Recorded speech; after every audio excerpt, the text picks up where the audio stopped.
শুভ সকাল বন্ধুরা, কেমন আছেন সবাই? আশা করছি সবাই খুব ভালো আছেন। এপিএসএস ব্লগের আরও একটি নতুন ভিডিওতে আপনাদের অনেক অনেক স্বাগত জানাচ্ছি। তো বাপের বাড়িতে এসেছি, আপনারা তো জানেন জামাই ষষ্ঠী হয়ে গেছে আগের দিন। এটা জামাই ষষ্ঠীর পরের দিনেকার ব্লগ। তো সকালবেলা ঘুম থেকে উঠে কাজবাজ মোটামুটি সব কিছু মা সেরে নিয়েছে। আমরা এই যে ঘুম থেকে উঠে একটু বাইরের দিকে যাচ্ছি, আর বিশেষত যাচ্ছি আমরা মনসা মায়ের গান দেখতে। কালকে রাত্রির বেলা মনসা মায়ের গান শুরু হয়েছিল, কিন্তু শেষ হয়নি, কারণ ভীষণ পরিমাণে ঝড় বৃষ্টি উঠেছিল, যার ফলে পুরো কমপ্লিট হয়নি গানটা। তো সেই জন্য সকাল থেকেই আবার কিন্তু গানটা আরম্ভ হয়ে গেছে। তাতান সোনাকে তো কালকে রাত্রিবেলা নিয়ে যাওয়া হয়নি, ও ঘুমিয়ে পড়েছিল। তো আজকে সকালবেলা ওকে একটু দেখানোর জন্য নিয়ে যাওয়া হচ্ছে। ও যেতেই চাচ্ছিল না, জোর করে আর কি ওকে নিয়ে যাচ্ছি, যাতে একটু ও দেখতে পায়। ছোটোবেলাতে যে জিনিসগুলো আমরা সুন্দরভাবে উপভোগ করে থাকি, বড়োবেলাতে কিন্তু আমরা সব জিনিসগুলোকে কোথায় যেন মিস করি। যদিও বড়োবেলাতে সেই সব জিনিসগুলো সামনে পাই, তাও কিন্তু ছোটোবেলাকার মতো উপভোগ করতে পারি না। তো সেই জন্য মানে তাতান সোনাকে একটু নিয়ে এলাম দেখানোর জন্য। তিতুন সোনা কিন্তু দেখেছে রাত্রেবেলা। তো এই দেখুন সকালবেলা দেখছি মোটামুটি অনেকটাই মানে দর্শক জমেছে। তবে আগেকার দিনগুলো না প্রচুরভাবে মিস করি। আগেকার দিনে যেন আরও বেশি আনন্দ ছিল, আরও বেশি উপভোগ ছিল, সব কিছুই যেন কোথাও হারিয়ে যাচ্ছে। এখন যে যার কাজে সবাই ব্যস্ত হয়ে পড়েছে, সাংসারিক কাজ বলুন আর ব্যস্ততম দিনের কাজ বলুন, সব কাজে যেন সবাই বদ্ধ হয়ে গেছে।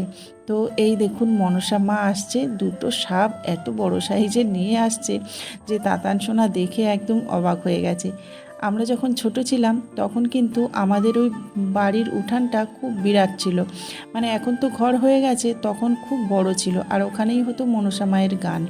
আর কত যে দর্শক আসতো, আমরা ছোটোবেলাতে যখন এরা সাজগোজ করতো তখন লুকিয়ে লুকিয়ে দেখতে যেতাম। তো তখন খুবই ছোট ছিলাম, আর এরা জানেন তো সমস্ত মানুষজনগুলো পুরুষ হয়ে থাকে। তো সেই জন্য আরও মানে আমাদের মনে ইচ্ছা জাগতো যে ছেলেরা কি করে এরকমভাবে মেয়ে সাজে। তো আমরা ছোটোবেলাতে লুকিয়ে লুকিয়ে দেখতে যেতাম, জানেন তো। তো সেই সব ছোটোবেলাকার কথাগুলো আজ মানে প্রচুরভাবে মনে পড়ে। এই দেখুন কি সুন্দরভাবে নাচছে, আর কাউকে দেখেই মনে হচ্ছে না যে এরা ছেলে। এত সুন্দরভাবে সাজগোজ করেছে, মেয়ের সাজ আর কি। তো যাই হোক, সকালবেলাটা শুরু হলো আমাদের এই যে পাঁচালি অনুষ্ঠান দিয়ে।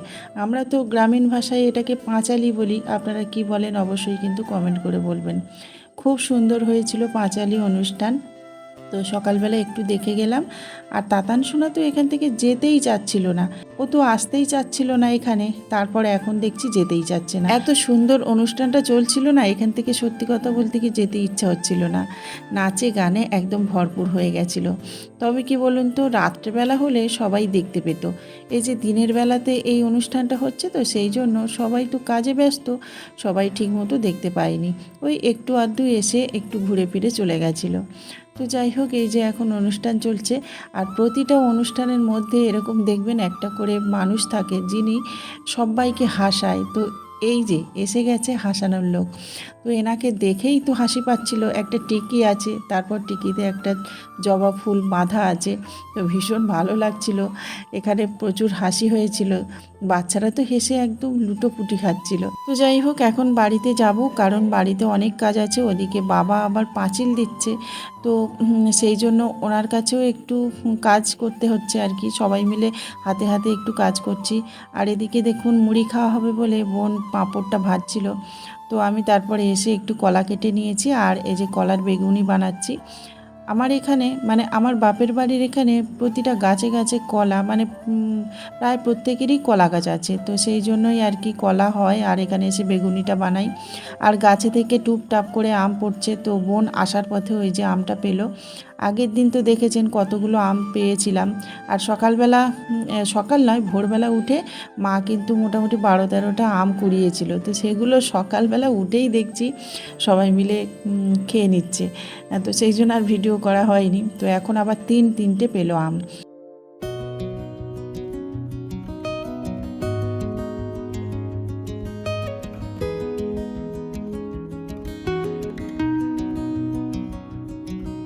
দুদিন হয়ে গেছে বাপের বাড়িতে এসেছি, মনে হচ্ছিল কখন পুকুরে নামবো আর কখন মাছ ধরবো। তো আজ হয়েছে সেই সময়টা, তাড়াতাড়ি করে খেয়ে নিয়েছি জানেন তো। তো খাওয়া দাওয়া তাড়াতাড়ির মধ্যে করেছি, সেই জন্য আর ক্যাপচার করতেই ভুলে গেছি। মানে মনে ছিল না যে খাওয়া দাওয়াটা একটু ভিডিও শ্যুট করি। তারপরে তাড়াতাড়ি করে এই যে চেঞ্জ করে চলে এসেছি ছাগুন জাল নিয়ে আর বড় জাল নিয়ে পুকুরে। তো আমাদের এখানে না, মানে আমাদের পুকুরে প্রচুর পরিমাণে কাঁকড়া হয়েছে, ওই যে তেলো কাঁকড়া যেটা বলে না, সেই কাঁকড়া প্রচুর পরিমাণে এই ঘাটের কাছটাতে বসে থাকলে ওঠে। তো ভাবলাম এখানে একটু হাঁচা করে দেখি, যদি পাই তো তাহলে দেখা যাক। তো এই দেখুন, সত্যি যেটা ভেবেছি সেটাই। যেই জালটা বসিয়েছি আর হাত দিয়েছি, তখন দেখি না একটা কাঁকড়া। ছোটোবেলাতে অনেক মাছ ধরতাম, অনেক মাছ ধরতাম। এখন বড় হয়ে গেছে, যদিও একটু ভয় পাই, তো শরীরও ভারী হয়ে গেছে, সেই জন্য তেমন একটা সব কিছু মানে লম্পঝম্প করতে পারি না। তবে কি বলুন তো, মনটা একদম চিরসবুজ আছে, সেই জন্য এইসব কাজ করতে আমাদের কোনো অসুবিধা হয় না। তবে আমার এই মেজ বোনটা ভীষণ ভয় পায়, ওকে না সঙ্গে নিলে আবার আমারও ভালো লাগে না, একা একা ভালো লাগে না, সেই জন্য ওকে টেনে নিয়েই যাই। তো ও নামতে চাইছিল না, অবশেষে এই যে ওকে টেনে নিয়ে জলে নামিয়েছি। আর এই দেখুন তাতান সোনা কাঁকড়াটা কিভাবে দেখছে। চলুন এখন তাড়াতাড়ি করে মাছ ধরি। মাছ ধরতে যে কি মজা তা কি বলবো। তবে এই যে পুকুরে আমি কয়েকটা পালা ফেলে গেছিলাম আগের বারে, কারণ হচ্ছে এই যে পুকুরের চারিদিকটা না এত পরিষ্কার, গরম হয়ে যায় জলটা, সেই জন্য আবার এই পালাগুলো থাকলে মাছগুলো ওখানে বেশ থাকতে পারে। তো এই পালাগুলোকে প্রথমে তুলে দিচ্ছিলাম, আর ছাগুন জাল দিয়ে বোন কিন্তু ছোট্ট ছোট্ট চিংড়ি মাছ যেগুলো হয় না, সেগুলো ধরছিল। মোয়াটি মাছ হয়েছে, চিংড়ি মাছ হয়েছে, তো সেগুলোই ধরছিল। আর তারপর বাবা এসে প্রথম উদ্বোধনটা করে দিল। তো ভীষণ সুন্দর জাল ফেলতো বাবা আগে, আর তারপরে ভীষণ মানে মাছ ধরতে ভালোবাসতো। এখন অবশ্য মাছ টাছ আর ধরে না, তবে একচানা জাল ফেললো। তো যাই হোক, আমরা তারপর ওই জালটা নিয়ে অবশ্য টানা দিয়েছিলাম। তো এরকমভাবে জাল ফেললে না মাছ উঠতেই চায় না, শেষ পর্যন্ত আমি আর বোন দুজনে মিলে এই যে টানা দিয়েছি। তো এই দেখুন কত বড় বড় মাছ দেখতে পাচ্ছেন। তবে জালটা না অনেকটাই ছেঁড়া, তার জন্য অনেক মাছ বাইরে বার হয়ে গেছে। তবে শেষ পর্যন্ত বাবাকেই হাত দিতে হয়েছিল, খানিকক্ষণ বাবা ফেলেছিল, তারপরে অবশ্য অনেকগুলো মাছ পেয়েছিলাম।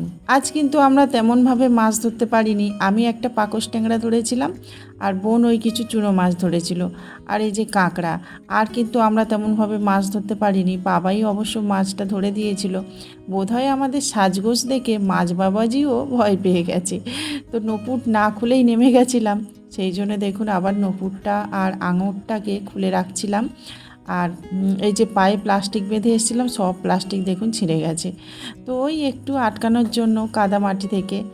তো যাই হোক, মাছ ধরা আমাদের হয়ে গেছে, আর দুপুরের খাওয়া দাওয়াও হয়ে গেছে। এখন খারকোল পাতা তুলতে এসেছি, আমরা গ্রামীণ ভাষায় এটাকে কিন্তু ভেটকেল পাতা বলে থাকি। তো এক ব্যাগ আগে তুলেছি, আর এক ব্যাগ এই যে দেখুন, এগুলো কী জন্য তুলেছি জানেন? এগুলো তুলেছি আমি বাড়িতে নিয়ে যাব বলে। বোনরা এখানে বসে আছে, আর বাবা ওদিকে পাঁচিলটা দিচ্ছে, আর আমি আর মা এইগুলো সংগ্রহ করছিলাম, কারণ হচ্ছে আজকের আমি বাড়ি চলে যাব। কয়েকদিন বেশ আনন্দে কাটলো, বোনরা যদিও থাকবে, আমার একা যাওয়ার ইচ্ছাই হচ্ছিল না, কিন্তু কিছু সমস্যার জন্য আমাকে বাড়িতে চলে যেতে হবে। তো মা কিছু গাছের ডাল দিল, বললো যে কাটিং করার জন্য আর কি, মানে নতুন চারা করার জন্য। তো সেগুলোকে আমি একটু কেটে কেটে নিলাম।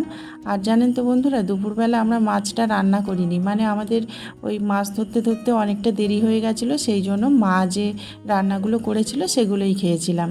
তো এখন আমরা মাছগুলো কাটবো, আর যেহেতু দুপুরবেলা আমার খাওয়া হয়নি, সেই জন্য আবার মা বলছে যে মাছগুলো ভেজে তুই নিয়ে যা, আর বোনেদের জন্য কিছুটা রেখে যা। তো এখন আমি বসলাম মাছ কাটতে, বাড়িতে যাব সন্ধ্যের সময়, তো সেই জন্য আমার সাথে সাথে হাতে হাত লাগিয়েছে বোন। তো আমি এদিকে মাছ কেটে ধুয়ে তারপরে যে ভাজতে আরম্ভ করে দিয়েছি, আর এদিকে কিন্তু সন্ধে প্রায় হবো হবো হয়ে গেছে। তো তারপর বোন গুছিয়ে দিয়েছে, আর এখন আমি এই যে বাড়ির দিকে রওনা হচ্ছি। তো আজকের ভিডিওটা বন্ধুরা এই পর্যন্তই রেখেছি। আর এই যে দেখুন ব্যাগটা কত মানে ভারী করে গুছিয়ে দিয়েছে, এই ব্যাগটা যে কি করে নিয়ে যাব ভগবান জানে। তো যাই হোক, এই ব্যাগটা নিয়েই তারপর আমরা রওনা দিলাম, আর বাবা কিন্তু এখনও পর্যন্ত কাজ করছে। তো ভিডিওটা এই পর্যন্তই রাখলাম বন্ধুরা, আশা করছি ভালো লেগেছে। আর ভালো লাগলে অবশ্যই লাইক কমেন্ট শেয়ার করবেন, আর চ্যানেলটিকে সাবস্ক্রাইব করে পাশে থাকবেন। দেখা হবে পরবর্তী একটা কোনো ভিডিওতে। তো চলুন আজকেকার মতো টাটা, নমস্কার।